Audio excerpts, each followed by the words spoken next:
The Witches by Roald Dahl. Pictures by Quentin Blake. Chapter 17. The Plan. When we got back to the bedroom, my grandmother took both me and Bruno out of her handbag and put us on the table. "Why on earth didn't you speak up and tell your father who you were?" she said to Bruno. "Because I had my mouth full," Bruno said. He jumped straight back into the bowl of bananas and went on with his eating.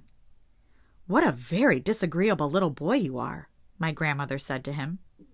"Not boy," I said. "Mouse." "Quite right, my darling, but we don't have time to worry about him at this moment. We have plans to make. In about an hour and a half's time, all the witches will be going down to supper in the dining room. Right?" "Right," I said. "And every one of them has got to be given a dose of mouse maker," she said. "How on earth are we going to do that?" "Grandmama," I said, "I think you are forgetting that a mouse can go places where human beings can't."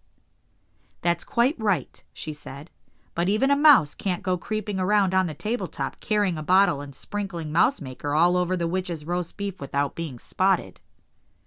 "I wasn't thinking of doing it in the dining room," I said. "Then where?" she asked. "In the kitchen," I said, "while their food is being got ready." My grandmother stared at me. "My darling child," she said slowly, "I do believe that turning you into a mouse has doubled your brain power." "A little mouse," I said, "can go scuttling around the kitchen among the pots and pans, and if he's very careful, no one will ever see him." "Brilliant!" my grandmother cried out. "By golly, I think you've got it." "The only thing is," I said, "how will I know which food is theirs? I don't want to put it in the wrong saucepan. It would be disastrous if I turned all the other guests into mice by mistake. And especially you, Grandmama." "Then you'll just have to creep into the kitchen and find a good hiding place and wait. And listen. Just lie there in some dark cranny, listening and listening to what the cooks are saying. And then, with a bit of luck, somebody's going to give you a clue. Whenever they have a very big party to cook for, the food is always prepared separately." "Right," I said. "That's what I'll have to do. I shall wait there, and I shall listen, and I shall hope for a bit of luck." "It's going to be very dangerous," my grandmother said. "Nobody welcomes a mouse in the kitchen. If they see you, they'll squash you to death." "I won't let them see me," I said. "Don't forget you'll be carrying the bottle," she said, "so you won't be nearly so quick and nippy." "I can run quite fast standing up with the bottle in my arms," I said. "I did it just now, don't you remember? I came all the way up from the Grand High Witch's room carrying it." "What about unscrewing the top?" she said. "That might be difficult for you."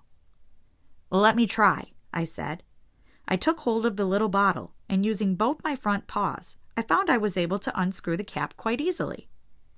"That's great," my grandmother said. "You really are a very clever mouse." She glanced at her watch. "At 7:30, she said, "I shall go down to the dining room for supper with you in my handbag. I shall then release you under the table together with the precious bottle, and from then on you'll be on your own. You will have to work your way unseen across the dining room to the door that leads into the kitchen. There will be waiters going in and out of that door all the time. You will have to choose the right moment and nip in behind one of them, but for heaven's sake, be sure that you don't get trodden on or squeezed in the door."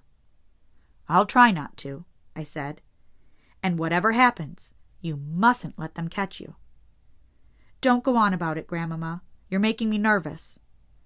"You're a brave little fellow," she said. "I do love you." "What shall we do with Bruno?" I asked her.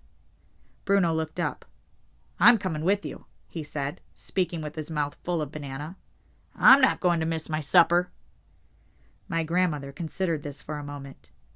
"I'll take you along," she said, "if you promise to stay in my bag and keep absolutely silent." "Will you pass food down to me from the table?" Bruno asked. "Yes," she said, "if you promise to behave yourself. Would you like something to eat, my darling?" she said to me. "No, thank you," I said. "I'm too excited to eat, and I've got to keep fit and frisky for the big job ahead." "It's a big job, all right," my grandmother said. "You'll never do a bigger one." Thanks for listening. Hope you enjoyed the read aloud. If you did, please give it a thumbs up.